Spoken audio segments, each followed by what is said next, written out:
Я, конечно, с выхлопной трубы начну. А я начну с мигалки.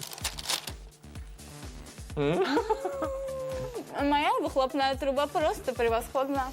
Великолепное печенье.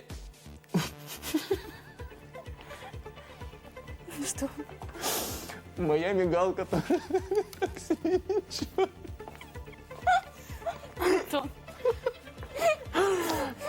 Ира Денисенко, я думаю, попробует банк. С нами сегодня встречает это утро Ирина Денисенко.